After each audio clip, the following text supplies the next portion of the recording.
Morning students, आप लोग को फिर से हमारे चैनल ग्लोबल स्टडीज़ पे आपको फिर से स्वागत है। हम लोगों ने पिछला क्लास ज्योग्राफी का हम लोग ख़त्म कर लिए है, समाप्त कर लिए है।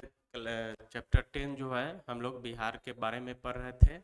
अभी भी बिहार के बारे में चैप्टर 11 में है, ज्योग्राफी का क्लास 10th का है। पिछला चैप्टर जो हमने चैप्टर 10 पढ़ा था ज्योग्राफी में क्लास 10th का, वो था बिहार का प्राकृतिक संसाधन के बारे में। प्राकृतिक संसाधन के बारे में हम लोग पढ़ लिए, उसका ऑब्जेक्टिव भी देख लिए हैं। अब अगला चैप्टर है बिहार का मानवकृत संसाधन, यानी प्राकृतिक संसाधन पढ़ चुके हैं। अब जो है सो मानवकृत संसाधन पढ़ना है 11 चैप्टर में। आज हम लोग शुरू कर रहे हैं। इससे पहले अभी अगर आप लोग हमारे चैनल को सब्सक्राइब नहीं किए हैं तो हमारे चैनल को सब्सक्राइब कर लीजिए ग्लोबल स्टडीज लाइव पर। और कोई भी क्वेरी हो, कोई भी समस्या हो, कुछ भी पूछना हो तो हमें इस दोनों नंबर से किसी पर भी आप कॉल कर सकते हैं, व्हाट्सएप कर सकते हैं। किसी टॉपिक के बारे में, ये नहीं, अगर कोई टॉपिक को फिर से समझना हो तो इस पे हमें कांटेक्ट कर सकते हैं। नंबर है सामने 7050804646 का नंबर है, 7368993746। चलिए इस पर हमें कांटेक्ट कर सकते हैं, व्हाट्सएप भी कर सकते हैं। चलिए शुरू करते हैं। बिहार मानवकृत संसाधन। प्राकृतिक संसाधन के बारे में पढ़ लिए हम लोग। उत्तरी बिहार, दक्षिणी बिहार, वहाँ की जलवायु, वहाँ के खनिज संसाधन, यहाँ के वन, सभी के बारे में हम लोग पढ़ चुके हैं जो प्राकृतिक रूप से बिहार में पाए जाते थे। अब जो है मानवकृत संसाधन के बारे पर हमें, जो मानव के द्वारा इस इस संसाधन को लगाया गया है, मानव के द्वारा ये सारी प्रक्रियाएं की जाती है। तो इसमें जो है पहले देखते हैं कि परिचय क्या है मानवकृत संसाधन का। चैप्टर का परिचय क्या है, तो इसमें हम लोगों को मुख्य रूप से कृषि के बारे में पढ़ना है, उद्योग के बारे में पढ़ना है। सब मानव है, शिक्षा है, जनसंख्या है, नगरीकरण है, जो भी मानव के द्वारा क्रियाकलाप की जाती है वो मानवकृत संसाधन कहलाते हैं। अब प्राकृतिक संसाधन में हम लोग पढ़े थे जलवायु के बारे में, फॉरेस्ट यानी जंगल के बारे में, तो ये मानव नहीं बनाता है, प्राकृतिक रूप से होता है। मिट्टी के बारे में पढ़े हैं। यहाँ के जो उत्तरी और दक्षिणी बिहार में जो विभिन्नताएं पाई जाती है, दक्षिण में खनिजों का भंडार है और उत्तर में बाढ़ है, इन सब जो प्राकृतिक रूप से पढ़ चुके हैं। अब हमें पढ़ना है मानवकृत संसाधन। इसमें जो है हम लोग एक एक करके पढ़ेंगे। हमें पहला है कृषि संसाधन पढ़ना है। इस चैप्टर के अंतर्गत जो जो टॉपिक है वो है, पहला कृषि संसाधन पढ़ना है, बिहार के एग्रीकल्चर के बारे में पढ़ना है, उद्योग यानी इंडस्ट्री के बारे में पढ़ना है, परिवहन यानी ट्रांसपोर्टेशन के बारे में पढ़ना है, और एक लास्ट है जनसंख्या एवं नगरीकरण यानी नगरों का विकास। तो ये 4 टॉपिक है हमें इस चैप्टर में पढ़ना है। पहला हम लोग आज पढ़ेंगे कृषि संसाधन के बारे में, आज हम लोग पढ़ेंगे। चलिए देखते हैं क्या है। चलिए, बिहार कृषि संसाधन। देखिए, कृषि संसाधन के बारे में बिहार के मुख्य रूप से जो यहाँ कृषि की जाती है, कृषि के अंतर्गत कौन कौन से फसलों का उत्पादन किया जाता है, फसलों की बुआई की जाती है, कब की जाती है, और कौन कौन से ज़िले हैं, इसमें किस फसल का किस जिला में उत्पादन अधिक होता है, इसकी कृषि की क्या क्या समस्या है, तो दूर कैसे किया जा सकता है, इसी के बारे में हम लोग इस चैप्टर में पढ़ेंगे। चलिए देखते हैं कि बिहार में गहन कृषि की जाती है। गहन कृषि का मतलब है कि यहाँ पे जो भी जमीन है वहाँ अधिक एक फसली, दो फसली, 2-3 साल में 3, कभी कभी 4 फसलें भी की जा जाती है, यानी साल में 3-4 फसल का उत्पादन किया जाता है। जो जमीन कृषि भूमि है पे जनसंख्या का बहुत लोड है, यानी जनसंख्या बिहार का बहुत ज़्यादा है और कृषि भूमि का अभाव है यहाँ, इसीलिए यहाँ पे गहन कृषि की जाती है। यह एक विशेषता है कि बिहार में क्या की जाती है, गहन कृषि की जाती है। दूसरा है, बिहार एक कृषि प्रधान देश है। यहाँ तो अच्छा से न योग है न दूसरा कोई साधन है, तो यहाँ के जो 75-80% लोग जो है वह कृषि से ही जुड़ा हुआ है यहाँ के आबादी। इसलिए बिहार एक कृषि प्रधान देश है। यहाँ का मुख्य जो आजीविका का साधन है वह कृषि है। अगला है, बिहार की लगभग 75% आबादी कृषि कार्य से जुड़ा है। ये कृषि का बिहार की कृषि के बारे में एक छोटा सा परिचय है जो हम देख रहे हैं। बिहार की लगभग 75% आबादी जो है कृषि कार्य से जुड़े हैं, यानी 75% लोग किसान है या कृषि से जुड़े उद्योगों में लगे हुए हैं, कृषि कार्य में लगे हुए हैं। बिहार की कृषि को मानसून के साथ जुआ कहा जाता है। बिहार की कृषि को मानसून के साथ जुआ कहा जाता है। ऐसा इसलिए कहा जाता है, जुआ का शब्द का इसलिए प्रयोग किया गया है क्योंकि बिहार का जो कृषि है वह मानसून यानी बारिश पर आधारित है। क्योंकि यहाँ पे सिंचाई का समुचित विकास अभी तक नहीं किया गया है। इस पे सरकारों द्वारा जो भी सरकारें आई है बिहार में वह प्रयास कर रही है, लेकिन अभी तक इसका उचित विकास अभी तक हो नहीं पाई है। इसलिए यह मानसून के साथ अभी भी जुड़ा हुआ है, यानी बारिश जिस वर्ष बारिश अच्छी होगी उस वर्ष अच्छा फसल का उत्पादन होगा, बारिश नहीं होगा तो सुखाड़ पड़ जाएगा। तो ये क्या हुआ कि मानसून के साथ जुआ है, यानी जुआ है, जुआ की तरह है। फसल रोप दिए, बारिश हुआ तो ठीक है, नहीं हुआ तो नहीं होगा, इसलिए इसे जुआ कहा जाता है। चलिए अगला है, बिहार कृषि के मामले में अभी भी पिछड़ा हुआ है। स्वाभाविक बात है, जब मानसून के साथ ये जुड़ा है, मानसून पर आधारित है, यानी बारिश पर ही इसका यहाँ की खेती आधारित है, तो यहाँ तो कृषि का विकास सही से हो नहीं पाएगा। जैसे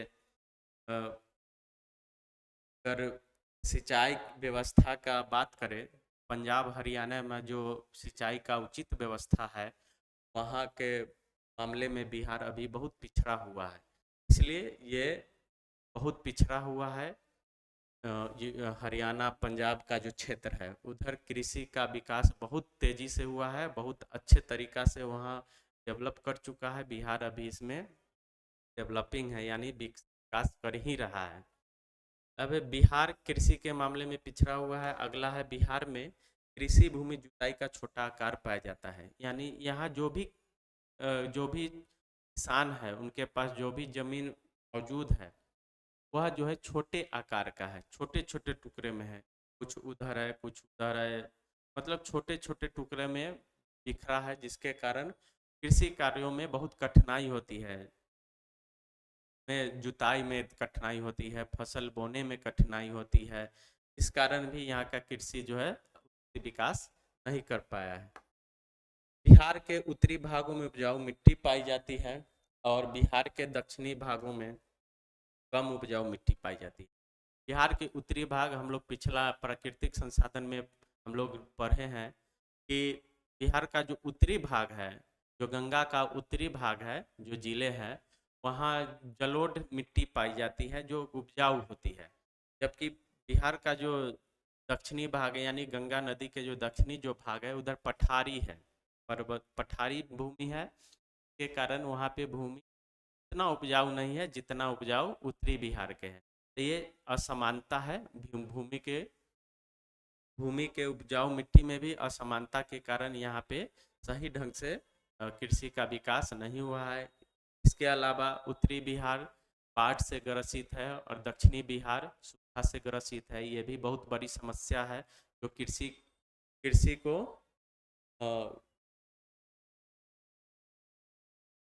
जो कृषि को सही ढंग से बिहार के कृषि को सही ढंग से विकसित होने में अड़चन आ रही है। चलिए आगे देखते हैं कि बिहार में वर्ष में 4 प्रकार की फसलें बोई जाती है। ऐसे हम लोग फसल 3 प्रकार के पढ़ते आ रहे हैं, खरीफ, रबी और जायद। लेकिन चूंकि बिहार में स्थानिक विभिन्नता के कारण ये हम लोग स्थानीय स्तर पर इसको 4 भागों में बांटते हैं। जैसे खरीफ है तो खरीफ में दो दो प्रकार के खेती है, और इसलिए होता है कि बिहार का जलवायु सभी भागों में एक जैसा नहीं है, जिसके कारण कृषि की बुआई एवं कटाई में थोड़ा सा 1-1.5 महीने का अंतर हो जाता है, जिसके कारण यह बिहार में हम लोग बिहार के लिए स्पेशली हम 4 भागों में बांटते हैं। खरीफ है, पहला है खरीफ है। अब खरीफ में दो है, तो ये हो गया एक 3 एक और 4। तो पहला जो है खरीफ में भदई भी आता है, भदई फसल भी आता है और अगहनी फसल भी आता है, दोनों खरीफ में ही आता है। चलिए भदई में क्या है कि खरीफ फसल पहले जान लेते हैं कि क्या है, हम लोग पढ़ चुके हैं फिर भी एक बार रिकैप कर लेते हैं।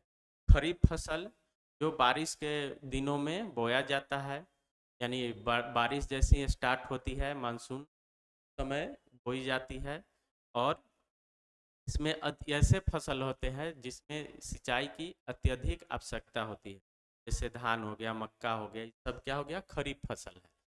अब देखिए इसमें एक भदई है और एक अगहनी है। तो भदई जो है, भदई फसल जो है ये महीना के नाम पर ले गया है। भदई मतलब भादो, भादो का जो महीना होता है, अगहनी मतलब जो अगहन का महीना होता है उस पे इसका नामकरण किया गया है। भदई फसल का जो बुआई होता है वो मई जून में होता है। कब होता है? मई जून में होता है, यानी जब मानसून का शुरुआत होती है, यानी बारिश का शुरुआत होती है, उस समय इसकी बुआई होती है। और कटाई जो है अगस्त सितंबर में की जाती है। इसकी कटाई यानी इससे उत्पादन कब कर लिया जाता है? अगस्त सितंबर में। इसमें भदई फसल में मुख्य रूप से धान, मक्का, ज्वार, बाजरा, जूट, मडुआ ये सब आते हैं। ये सब भदई फसल है और इसको हम खरीफ फसल भी कह सकते हैं। अगला है अगहनी फसल। खरीफ का ही पार्ट है अगहनी फसल। देखते हैं तो अगहनी फसल का बुआई जो है जुलाई अगस्त में। ये हो गया ना, एक देखिए अगस्त सितंबर, ये जुलाई अगस्त, यानी थोड़ा सा अंतर हो जाता है 1-1.5 महीने के। तो बुआई जो है अगहनी फसल का जुलाई अगस्त में होती है, और कटाई जो है नवंबर दिसंबर में। कब होता है? नवंबर दिसंबर में। इसका बुआई मई जून में। यानी भदई फसल का बुआई जो है मई जून में, अगहनी फसल का बुआई जो है जुलाई अगस्त में, और अगहनी फसल का जो कटाई होता है वो नवंबर दिसंबर में होता है। इसमें मुख्य रूप से अगहनी फसल में मुख्य रूप से सब्जियां, तिलहन, तंबाकू, कपास, मक्का इत्यादि आते हैं। तो ये हो गया भदई देख लिए, अगहनी देख लिए, यानी खरीफ का देख लिए, खरीफ का 2 देख लिए। अब देखते हैं अब रबी, रबी देखते हैं। रबी फसल, रबी फसल जो ठंडा के शुरुआती में बोई जाती है और गर्मी में यानी अप्रैल, मार्च अप्रैल में इसको क्या क्या क्या किया जाता है? काट लिया जाता है। देखते हैं क्या है रबी फसल क्या है। यह फसल अक्टूबर नवंबर में बोई जाती है और मार्च अप्रैल में काट ली जाती है। कब बोई जाती है? अक्टूबर नवंबर के, अक्टूबर यानी लास्ट अक्टूबर से, यानी अक्टूबर के मध्य से नवंबर के मध्य तक इसको बोई जाती है और मार्च अप्रैल में इसको काट ली जाती है। इसमें सिंचाई की कम आवश्यकता पड़ती है, यानी ये कम पानी में भी ये ऐसे फसल होते हैं जो कम पानी में भी ये आसानी से फसल उत्पादन कर पाती है। जैसे गेहूँ, जौ, चना, मटर इत्यादि, ये सब रबी फसल है। इसमें सिंचाई की कम आवश्यकता है। जिस तरह से धान में पानी की बहुत ज़्यादा आवश्यकता होती है, उस तरह से ये सभी फसलों में उतना पानी की आवश्यकता नहीं होती है, कम पानी में भी आसानी से उत्पादन हो जाती है। तब रबी फसल का यह गुण है कि यह कम पानी में भी आसानी से उत्पादन हो जाता है। चलिए देखते हैं आगे। खाद्य फसल, बिहार के मुख्य फसलों में खाद्य फसल है। एक जायद फसल हम लोग छूट गया है, जायद फसल। इसको गर्मा फसल भी बोला जाता है, गर्मा फसल। इसको थोड़ा देख लेते हैं। जायद फसल या गर्मा फसल क्या है? तो जायद या गर्मा फसल है वो गर्मी के दिनों में बोई जाती है। खास करके यह जो है अप्रैल मई मार्च अप्रैल में बोई जाती है।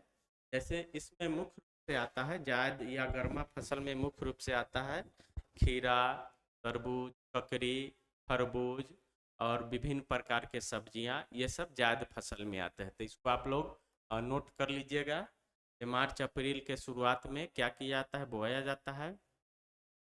कहीं कहीं फरवरी मार्च में भी बो दिया जाता है। ये समझ स्थानिक जलवायु के कारण थोड़ा सा 1 डेढ़ महीना का अंतर होता है इसके बुआई में बिहार के विभिन्न भागों में। इसमें मुख्य रूप से खीरा आते हैं, तरबूज आते हैं, खरबूज आते हैं, ककड़ी आते हैं, विभिन्न प्रकार के सब्जियां आती है। ये सब जायद फसल में है, आप लोग नोट कर लीजिए। चलिए अब देखते हैं बिहार के मुख्य फसल। बिहार के मुख्य फसल क्या है? खाद्य फसल। खाद्य फसल जो जो हम भोजन के रूप के लिए, भोजन के रूप में इसका प्रयोग करते हैं, खाने में प्रयोग करते हैं, इसलिए इसको क्या क्या बोलते हैं? खाद्य फसल बोलते हैं। जैसे धान, मक्का, गेहूं, ज्वार, बाजरा, जौ, दलहन, तिल, ये सब खाद्य फसल है। यानी इस फसल का उत्पादन मुख्य रूप से भोजन के लिए, भोजन की उपलब्धता के लिए हम लोग इसका उत्पादन करते हैं। दूसरा है नकदी फसल। नकदी फसल का जो मुख्य उद्देश्य है इस फसल को बोने का, वो है कि इसे, इस फसल को बेच करके इससे आमदनी किया जाए, यानी पैसा कमा जाए, नकदी की प्राप्ति किया जाए, यानी यह आर्थिक रूप से फसल का उत्पादन किया जाता है। जैसे गन्ना, कपास, तंबाकू, चाय, पटसन, मिर्च। अब कोई कितना भी गन्ना उपजा ले तो क्या ये सारा गन्ना तो खा नहीं सकता है, कपास खा नहीं सकता है, तंबाकू खा नहीं सकता है। ये सब सब का जो खेती होता है वह बेचने के लिए, यानी उससे पैसे कमाने के लिए, आर्थिक तरक्की के लिए की जाता है, किया जाता है इसका उत्पादन, इसलिए इसको नकदी फसल कहा जाता है। चाय, चाय चाय उपजाएगा तो बहुत सारा चाय कितना खा पिएगा चाय। सब पटसन है, ये सब को उपजा करके बेच दिया जाता है, जरूरत भर अपने पास रख करके उसको मंडियों में बेच दिया जाता है, उसे नकदी प्राप्त किया। रेशेदार फसल, यानी रेशेदार फसल जिससे हमें फाइबर प्राप्त होता है और फाइबर से हम विभिन्न प्रकार के वस्तुओं का निर्माण करते हैं। पहले फाइबर से रस्सी बनती है, धागा बनता है, बोरी, बोरी वगैरह बहुत सारा आइटम है जो बनता है। जैसे देखते हैं रेशेदार फसल में आता है कपास, जूट और रेशम। कपास का उत्पादन तो बिहार में न के बराबर होता है। जूट, जूट का उत्पादन बिहार में होता है, या उत्तर पूर्वी का जो क्षेत्र है, पूर्णिया, किशनगंज, अररिया, सब में जूट का बहुत अच्छा उत्पादन होता है।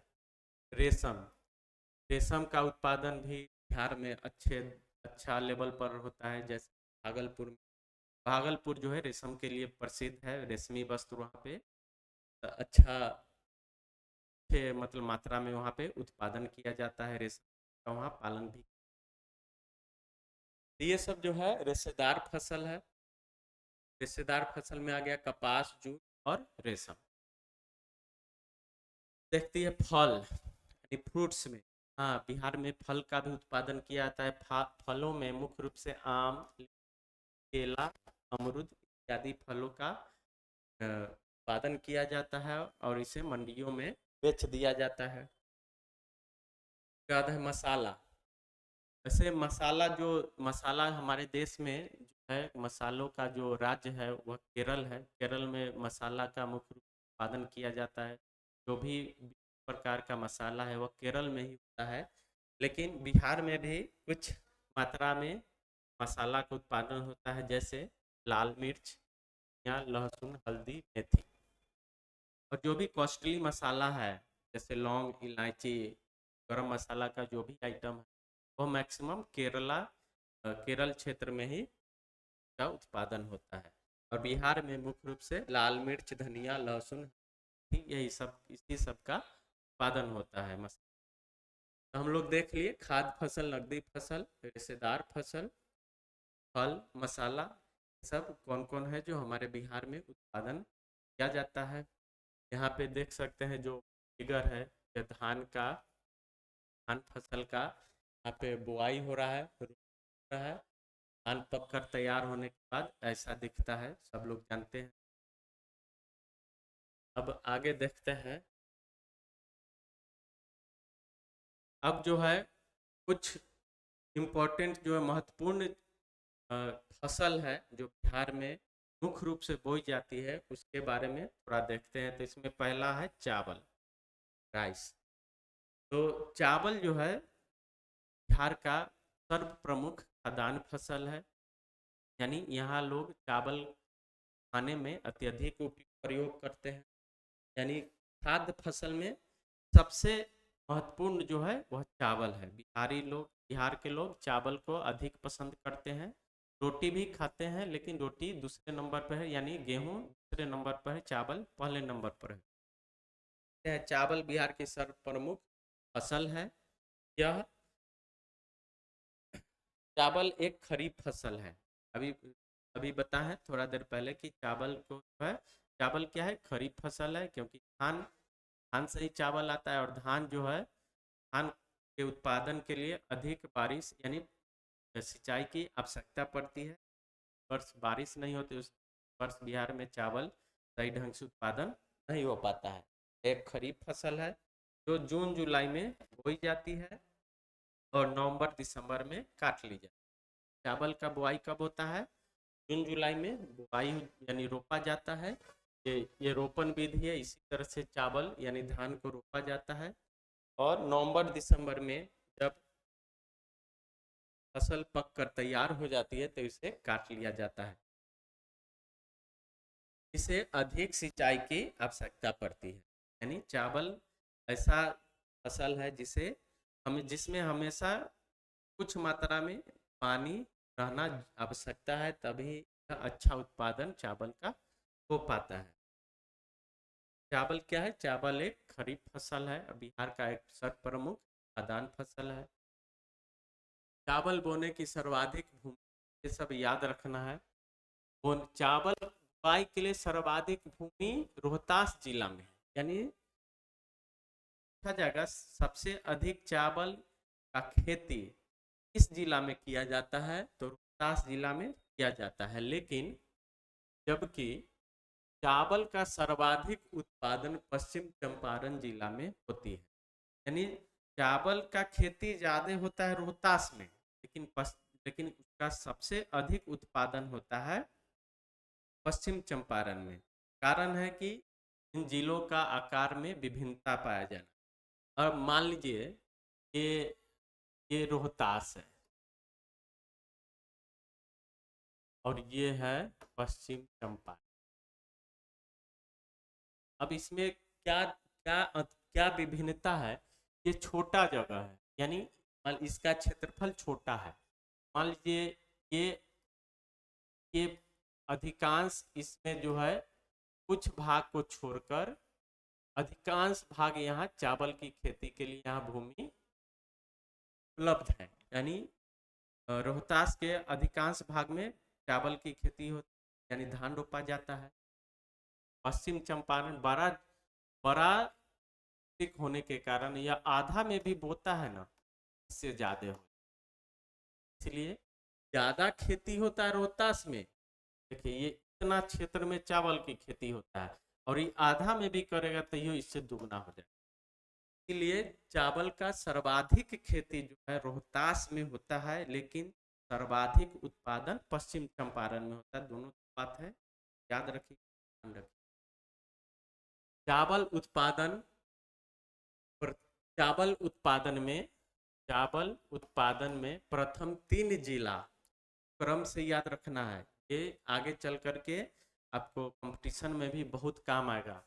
चावल उत्पादन में प्रथम 3 जिला जो है, पहले नंबर पर है पश्चिम चंपारण, दूसरा रोहतास और तीसरा औरंगाबाद। तीनों को क्रम से याद रखना है। पहला नंबर पर पश्चिम चंपारण, दूसरा नंबर पर रोहतास और तीसरा नंबर पर औरंगाबाद है। और चावल वाई के क्षेत्र में सबसे प्रथम स्थान पर क्या हो जाएगा? रोहतास। उत्पादन में पहले नंबर पर पश्चिम चंपारण। और दूसरे उत्पादन में पहले नंबर पर पश्चिम चंपारण, दूसरे नंबर पर रोहतास और तीसरे नंबर पर औरंगाबाद है। चलिए अब देखते हैं गेहूँ, व्हीट। तो गेहूँ जो है, गेहूँ एक रबी फसल है जो नवंबर दिसंबर में बोई जाती है और मार्च अप्रैल में काट ली जाती है। बोई कब जाती है? नवंबर दिसंबर, और मार्च अप्रैल में काट ली जाती है। गेहूं के लिए कम सिंचाई की आवश्यकता पड़ती है। और गेहूं जो है, ये अभी अभी बताएं कि गेहूं कम में कम सिंचाई की आवश्यकता पड़ती है, कम सिंचाई में भी यह क्या होता है, अच्छा से उत्पादन हो जाता है। और यह जो है गेहूं जो है बिहार का द्वितीय सर्वप्रमुख खाद्यान्न फसल है। देखते हैं गेहूं उत्पादन में प्रथम 3 जिला, यानी गेहूं के उत्पादन में प्रथम 3 जिला कौन है? पहला है रोहतास, पहला है पहला है रोहतास, किशनगंज है भोजपुर। यानी फर्स्ट फर्स्ट नंबर पर गेहूं उत्पादन में कौन है? प्रथम स्थान पर रोहतास, दूसरे स्थान पर किशनगंज, तीसरे स्थान पर भोजपुर। तो भी क्रम से याद रखना है। तो गेहूं उत्पादन में प्रथम स्थान पर रोहतास, दूसरे स्थान पर किशनगंज, तीसरे स्थान पर भोजपुर आता है। अररिया जिला में गेहूं का उत्पादन सबसे न्यूनतम होती है। ये भी याद रखना है कि अररिया जिला में क्या कि गेहूं का सबसे कम उत्पादन किस जिला में होता है? अररिया जिला में। कारण क्या है? अररिया जिला उत्तर पूर्वी जिला है, यहाँ पे 150 सेंटीमीटर से अधिक बारिश होती है। यहाँ पे इतना बारिश होती है कि जब गेहूं का बुआई का टाइम आता है उस समय खेतों में पानी लगा हुआ ही रह जाता है, जिसके कारण यहाँ पे गेहूं का खेती न के बराबर होता है। इसलिए यहाँ पे गेहूं का उत्पादन सबसे न्यूनतम होता है। आगे देखते हैं मक्का, मैजे। मक्का बिहार का तीसरा प्रमुख खाद्य फसल है। पहला खाद्य फसल चावल, दूसरा प्रमुख खाद्य फसल गेहूं, तीसरा प्रमुख खाद्य फसल मक्का है। इसकी खेती इसकी खेती लगभग सभी मौसम खरीफ, रबी, जायद में की जाती है। मक्का एक ऐसा फसल है जो तीनों मौसम में की जाती है, यानी रबी के फसल के साथ भी की जाती है, खरीफ और जायद में भी की जाती है। मक्का उत्पादन में अग्रणी जिला में भी 3 जिला दिए हैं, खगड़िया, समस्तीपुर। पहले नंबर पर खगड़िया, दूसरा पर समस्तीपुर, तीसरा पर है बेगूसराय। मक्का उत्पादन के प्रथम 3 जो अग्रणी जिला है वो पहले नंबर पर है खगड़िया, सबसे अधिक मक्का का उत्पादन खगड़िया, उसके बाद समस्तीपुर, बाद बेगूसराय है। यह है मक्का। मक्का का बाली है, इससे मक्का का दाना निकाला जाता है। चलिए अब देखते हैं जौ। जौ यानी बारले। बारले देखते हैं जौ क्या है। तो यह भी रबी फसल है। देखिए जौ जो है देखने में बिल्कुल गेहूं जैसा लगता है, लेकिन थोड़ा सा अंतर होता है। गेहूं में और जौ का जो दाना होता है वो देखिएगा तो इसमें स्पष्ट रूप से आपको अंतर दिख जाएगा। और जौ भी क्या है, गेहूं की तरह ये भी क्या है कि रबी फसल है। ये उत्पादन के लिए दोमट मिट्टी की आवश्यकता पड़ती है। दोमट मिट्टी और शुष्क जलवायु की आवश्यकता पड़ती है। जलवायु यानी जहाँ के आर्द्र जलवायु यानी नमी वाले जलवायु क्षेत्र में जौ की अच्छा उत्पादन यानी नहीं हो पाती, इस शुष्क जलवायु की आवश्यकता। जौ उत्पादन में अग्रणी जिला जो है वो पहले नंबर पर सीतामढ़ी, औरंगाबाद। और पहले नंबर पर सीतामढ़ी, दूसरा नंबर पर औरंगाबाद और तीसरा नंबर पर रोहतास है। जौ यानी बारले जो है यह से बहुत सारा जो हॉर्लिक्स वगैरह देखते हैं, बारले वगैरह, जो उसमें जौ का ही प्रयोग किया जाता है। जौ से वगैरह भी बनाई जाती है, सत्तू भी इसका बनाया जाता है। जौ देख लिए, बारले देख लिए। देखते हैं चना, ग्राम। चना जो है, चना एक रबी फसल है। गेहूं, जौ, चना ये सब क्या है? रबी फसल है जो नवंबर दिसंबर में बोई जाती है और मार्च अप्रैल में काट ली जाती है। चना के उत्पादन में गया और पटना जिला अग्रणी है। चना के उत्पादन में गया पहले नंबर पर, गया और दूसरे नंबर पर पटना है। यानी गया चना जो है मुख्य रूप से गया और पटना जिला में बहुत बड़े क्षेत्रों में इसका खेती की जाती है, और इसका सबसे अधिक उत्पादन गया में जी होता है और दूसरे स्थान पर पटना जिला। चना से हम लोग बहुत सारे आइटम बनाते हैं, होता है, दाल होता है, बहुत सारा आइटम बनता है चना। आगे देखते हैं जूट। और है कि जूट क्या कैसा है, रेशेदार फसल है।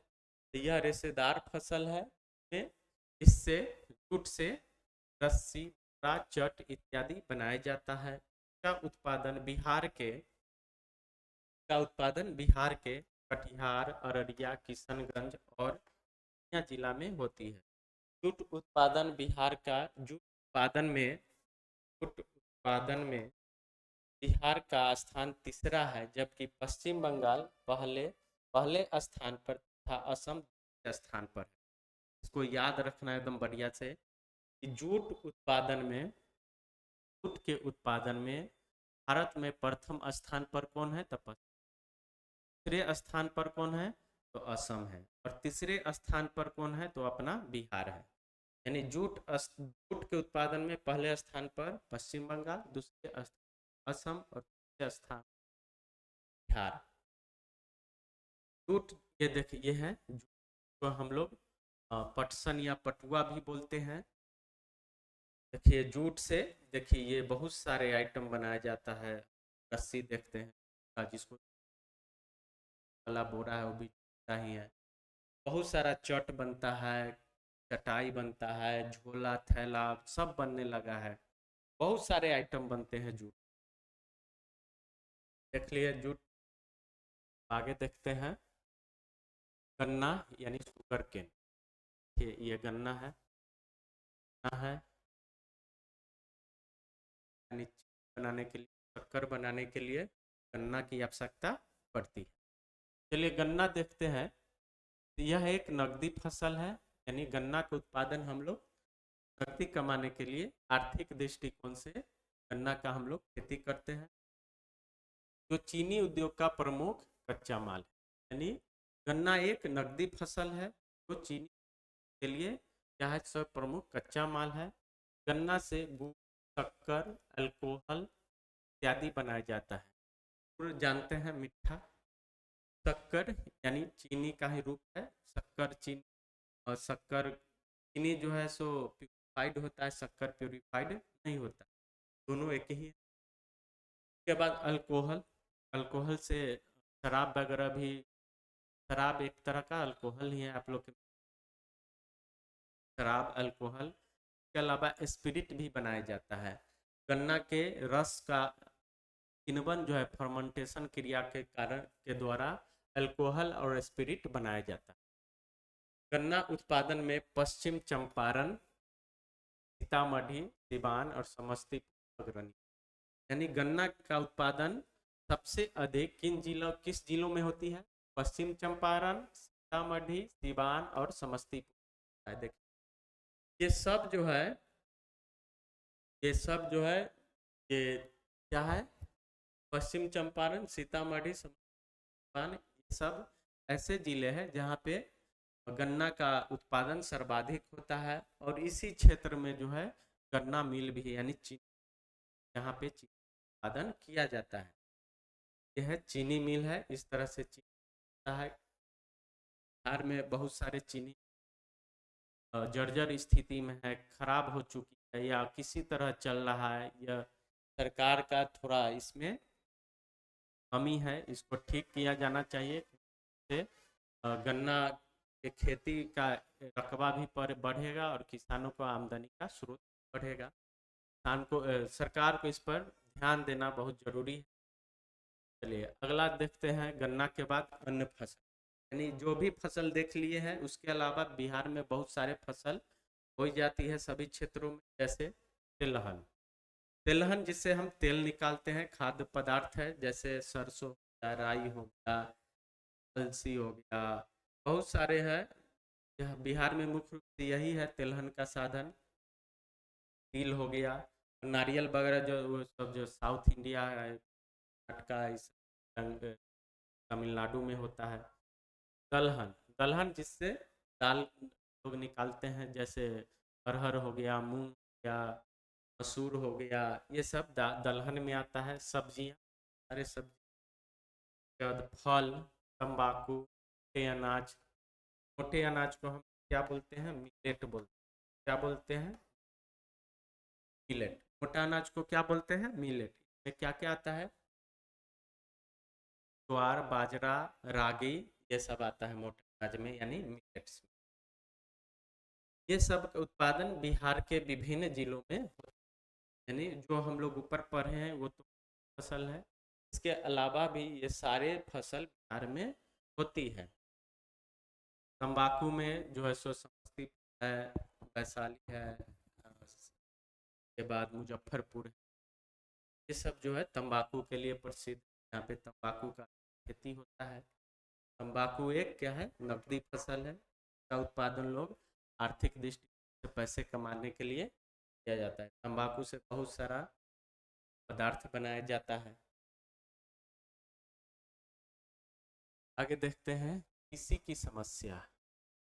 देख लिए कृषि के, बिहार में कृषि का विकास न होने का कारण बहुत सारी समस्या, जो आज़ादी के बाद अभी तक इस ध्यान किया गया है, किया भी गया है, तो इसका समाधान नहीं हो पाया है। इसका कारण है बिहार का जो भौगोलिक स्थिति है, अब पूरा इतना अच्छा से कृषि के सही नहीं है, थोड़ा दुर्गम है। जैसे बिहार के भाग में, उत्तरी भाग में भयंकर प्रलयकारी बाढ़ का, दक्षिणी भाग सूखा का क्षेत्र का समुचित उपाय के लिए लोगों को, सरकार को कदम उठाना चाहिए। और सरकार समय समय पर इस पे कार्य करती है, लेकिन अब तक उचित सफलता नहीं मिल पाई है।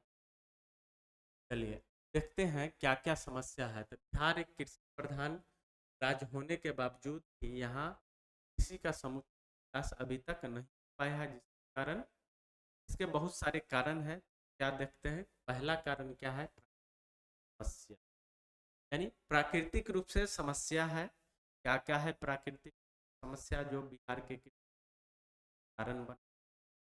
प्राकृतिक समस्या, इसे हम रोक नहीं सकते हैं, इसको कंट्रोल कर सकते हैं, समस्या से निजात पाने के लिए उपाय कर सकते हैं, लेकिन इसको समाप्त नहीं कर सकते।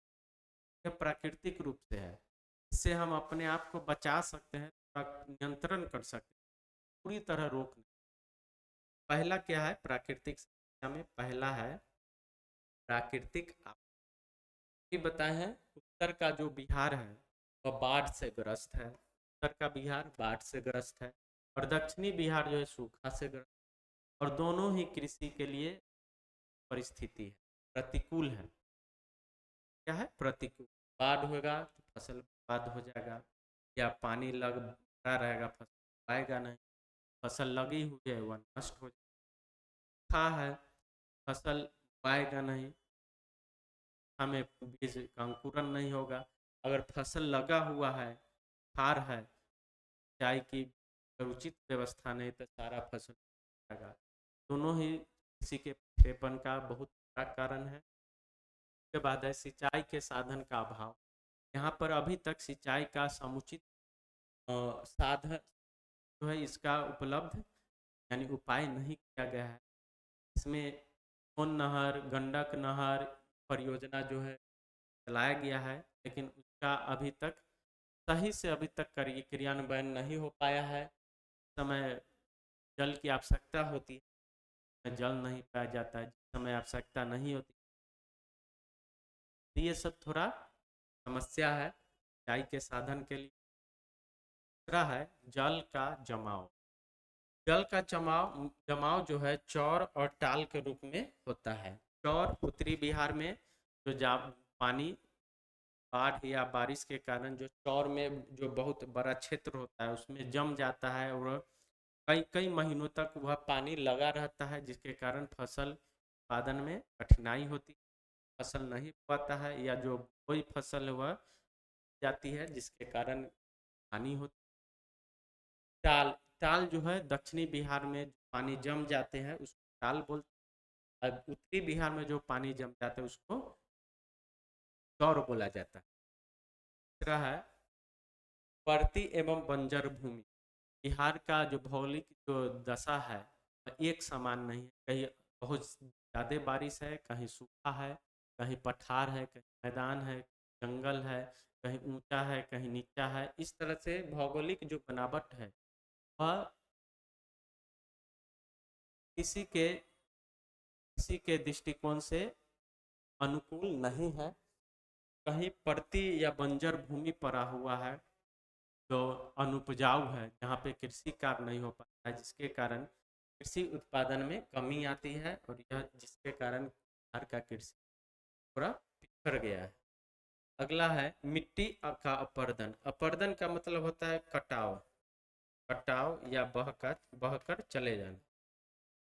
मिट्टी कटाव को बिहार में एक नाम दिया गया है रेंगती हुई मौत, यानी क्रीपिंग डेथ। रेंगती हुई मौत का इसलिए इसको बोला गया है जब उत्तरी बिहार में बाढ़ आती है तो उत्तरी बिहार का जो मैदान है, जो मिट्टी है, उपजाऊ है, लेकिन जब बाढ़ आती है तो ऊपरी जो परत होता है मिट्टी का जो उपजाऊ होती है उसे बाढ़ जो है बहाकर ले जाती है और जिसके कारण वह जो मिट्टी है अनुपजाऊ हो जाती है।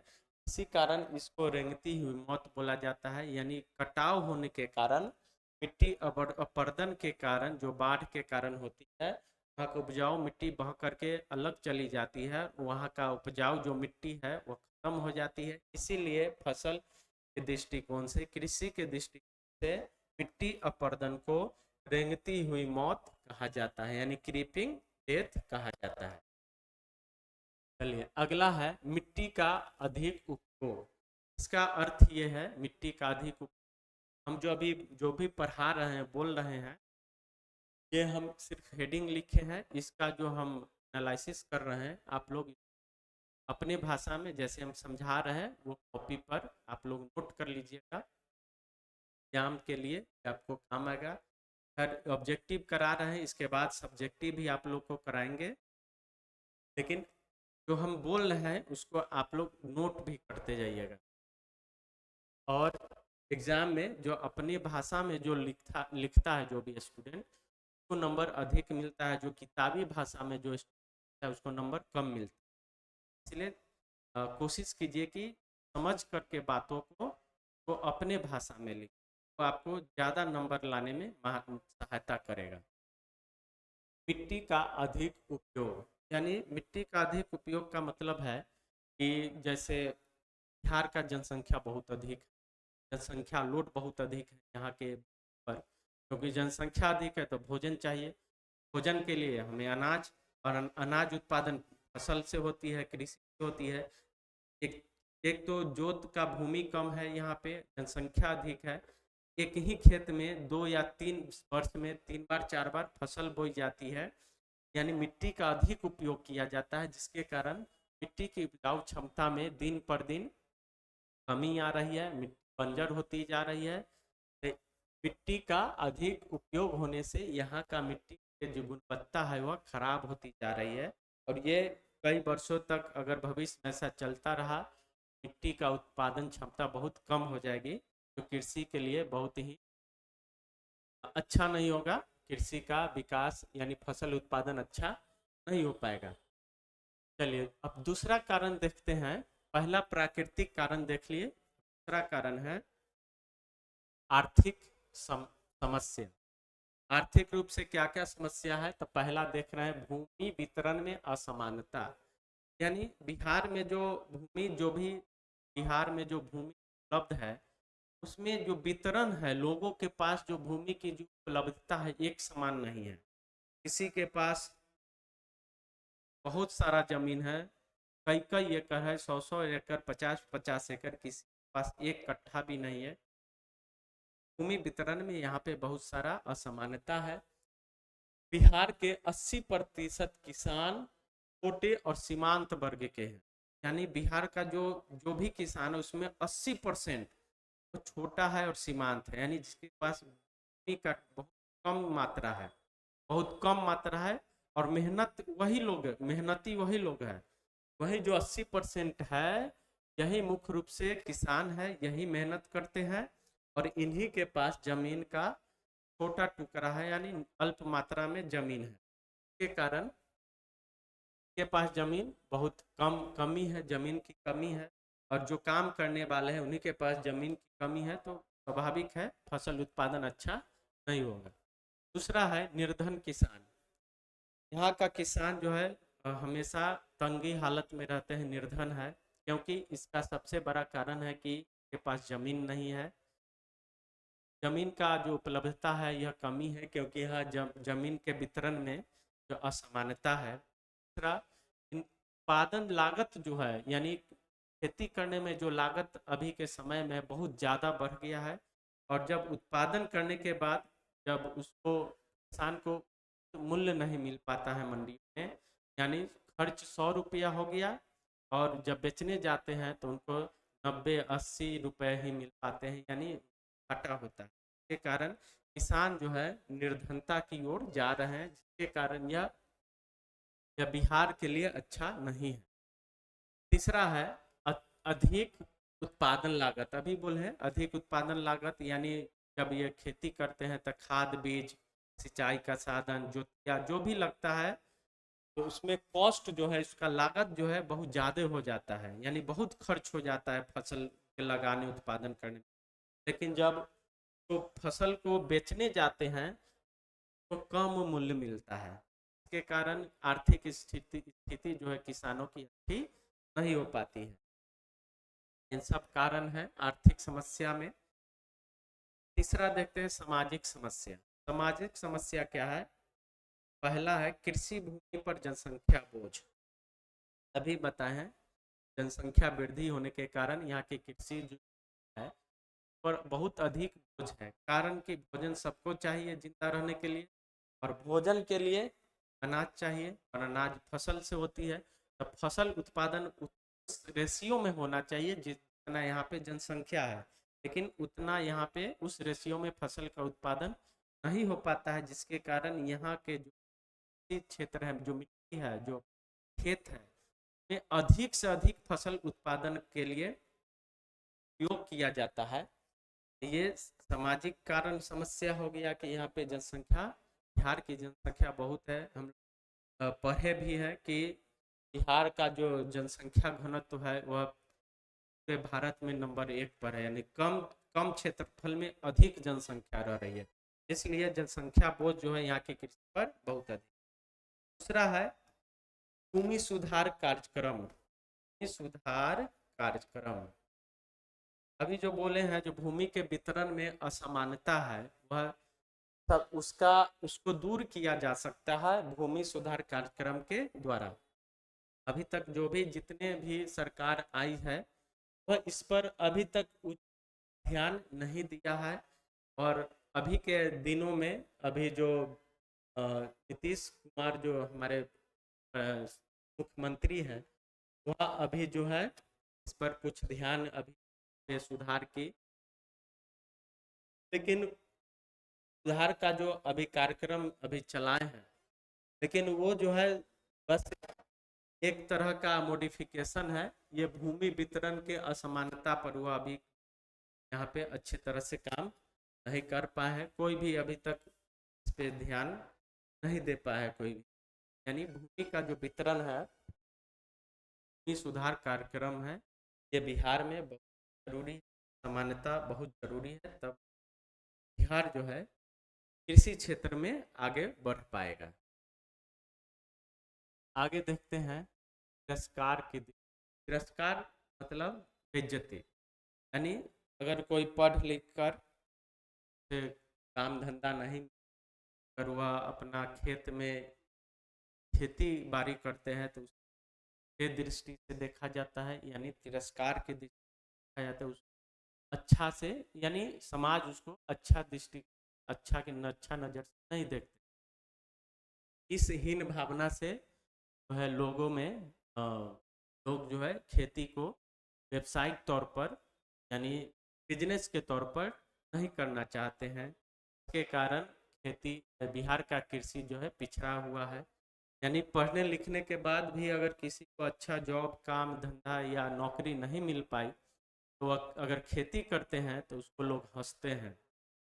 के कारण लोग जो है ये खेती करना पसंद नहीं करते हैं, तो अपने आप को बेइज्जती फील करते हैं, यानी तिरस्कार की दृष्टि से देखा जाता है समाज के द्वारा। बहुत ही अच्छा चीज़ नहीं है, खराब है। चलिए, चौथा है शिक्षा की कमी। शिक्षा की कमी यानी क्या, बिहार में ज़्यादातर लोग जो किसान हैं अशिक्षित है, और जो शिक्षित होते हैं किसान बनना नहीं चाहते हैं, क्योंकि उसको तिरस्कार की दृष्टि से देखा जाता है।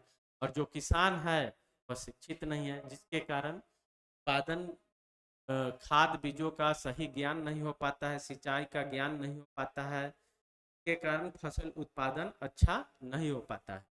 ये भी एक समस्या है कि किसानों में शिक्षा का कमी हो। चौथा कारण है संरचनात्मक समस्या। इसमें क्या है कि कृषि अधिसंरचना, यानी कृषि का जो इंफ्रास्ट्रक्चर है, जो हमारे पास संरचना होना चाहिए, उसमें कमी है। जैसे सिंचाई का साधन में कमी है, सिंचाई के लिए इलेक्ट्रिसिटी का जो वायरिंग है उसमें कमी है। खैर, अभी अभी जो है कुछ क्षेत्रों में विद्युतीकरण, खेतों के सिंचाई के लिए विद्युतीकरण शुरू किया गया है, और आशा है कि सिंचाई व्यवस्था अच्छा हो जाए बिहार का। तीसरा है रासायनिक खाद की उपलब्धता में कमी, यानी खाद का जो है कालाबाजारी और बिचौलियों के कारण जो है किसानों को उचित मूल्य पर उचित समय पर नहीं मिल पाता है, जिसके कारण किसान जो है अधिक मूल्य पर असमय खरीदारी करते हैं, जिससे किसानों को लागत भी बढ़ती है और फसल उत्पादन सही से नहीं हो पाता है। कीटनाशकों की उपलब्धता में कमी, कीटनाशक भी जो है, जो भी यहाँ पे कीटनाशक किसानों को मिल पा रहा है, या तो अधिक मूल्य पर मिल रहा है, या सही समय पर उपलब्ध या सही मात्रा में उपलब्ध नहीं हो पा रहा है। उन्नत बीजों की उपलब्धता में कमी, बिहार में उन्नत बीज की उपलब्धता में कमी है, और जो भी अगर उपलब्ध है वह इतना अधिक मूल्य है कि सभी किसान उसको खरीद नहीं सकते। किसान की आर्थिक स्थिति अच्छी नहीं रहती है, तो इस सब चीज़ों पर सरकार को ध्यान देना बहुत जरूरी है। अब अगला है, सब देख लिए, अब है कृषि समस्या के निराकरण के उपाय। समस्या देख लिए, अब इसका निराकरण का क्या क्या उपाय, हम क्या क्या कर सकते हैं कि बिहार का कृषि सुधर जाए। पहला है सिंचाई की उचित व्यवस्था करना। अगर सिंचाई का उचित व्यवस्था हो जाएगा तो कृषि उत्पादन, फसल उत्पादन अपने आप अच्छा हो जाएगा। दूसरा है बाढ़ एवं सूखा से निपटने का ठोस उपाय करना। ये दोनों ही कृषि के लिए घातक है, बाढ़ भी और सुखाड़ भी। दोनों समस्या से निजात पाने के लिए, इसके लिए एक ठोस कदम उठाना सरकार को बहुत ही जरूरी है। तीसरा है कृषि सुधार कार्यक्रमों को बढ़ाना, यानी जो जो 80% किसान है, 75% उनको भूमि का कम मात्रा है, उनको भूमि असमानता, जो असमानता वितरण में असमानता है, उसको सुधार करना। अगला है उर्वरक एवं कीटनाशकों का उचित मूल्य पर उपलब्ध कराना। अगला है उन्नत किस्म के बीजों का प्रयोग, भूमि वितरण असमानता को दूर करना, कृषि उत्पादन का उचित मूल्य निर्धारण करना, यानी एमएसपी लागू करना। जो अभी बिहार में तो किसान उस लेवल का है नहीं जो विरोध करे। पंजाब का जो किसान है, पंजाब हरियाणा का, पिछले साल पहले बहुत ज़्यादा विरोध किए थे एमएसपी, यानी मिनिमम सपोर्ट प्राइस, कम समर्थन मूल्य के लिए। ये सरकार पर, केंद्र सरकार पर बहुत ज़बरदस्त जो है सो दबाव बनाए थे। सब कई कई दिनों तक, सप्ताहों महीनों तक हड़ताल किए थे, रोड जाम किए थे। एमएसपी, किसानों को एमएसपी दिया जाए, ये बहुत ज़रूरी है किसानों के लिए। अगला है बिहार के सभी क्षेत्रों में कृषि मंडियों की स्थापना। जब कृषि मंडी रहेगा तभी किसान अपना उत्पादन बेच पाएंगे। इसकी कमी के कारण भी लोग सही से फसल का उत्पादन नहीं कर पाते हैं, कि उत्पादन अगर कर भी ले, पैसा खर्च करके उत्पादन कर भी ले, इसे बेचेंगे कहाँ, क्योंकि सभी जगह मंडियों की कमी है। तो सरकार को चाहिए कि सभी जगह मंडी की स्थापना की करे। कुछ जगह है, कुछ जगह नहीं है, जिससे सरकार पूरा कर रही है धीरे धीरे। आधुनिक कृषि यंत्रों का प्रयोग यहाँ बिहार में अभी भी परंपरागत कृषि यंत्रों का अभी बहुत उपयोग किया जाता है। इससे कृषि कार्यों में बहुत अधिक समय और पैसा खर्च हो जाता है। अगर आधुनिक कृषि यंत्र यहाँ उपलब्ध हो जाए तो समय और पैसा दोनों बचेगा और अधिक फसल उत्पादन में यह सहायक होगी। अगला है यातायात एवं भंडार की व्यवस्था करना, ये बहुत जरूरी है। यातायात यानी परिवहन के लिए अगर कृषि फसल यानी उत्पादन है हमारे पास, कुछ भी अन्न अनाज कुछ भी अगर हम उत्पादन किए हैं तो उसको भंडारण के लिए यानी सुरक्षित रखने के और मंडियों तक जाने के लिए रोड यानी यातायात के साधनों का अच्छा विकास होना जरूरी है, तभी वहाँ तक हम अनाज या फसल उत्पादन लेकर के जाएंगे। और भंडारण भी बहुत जरूरी है। सरकार अपने स्तर पर ये जो है FCI के माध्यम से इसका व्यवस्था की है, लेकिन यहाँ पे अफसरशाही जो है अफसरशाही यहाँ पे मौजूद है, जो किसानों को सही मूल्य नहीं दे पाती हैं। तौलिया और दलाल यहाँ पे बहुत है जो सिर्फ अपना फायदा देखते हैं, किसानों को यहाँ जो हकमारी करते हैं। तो इसमें भी सरकार को इस पर थोड़ा विशेष ध्यान देना चाहिए ताकि बिहार के किसान का आर्थिक तरक्की हो और बिहार का कृषि अच्छा से प्रगति। चलिए अब आज बिहार का कृषि आज समाप्त होता है इस टॉपिक। अगला जो टॉपिक है हमारा वो हम पढ़ेंगे बिहार का उद्योग। बिहार का कृषि क्या है, बिहार का उद्योग पढ़ेंगे अगले क्लास में। तब तक के लिए धन्यवाद, थैंक यू। आप लोग पढ़िएगा अच्छा से और तो थोड़ा आप लोग नोट भी करते रहिए।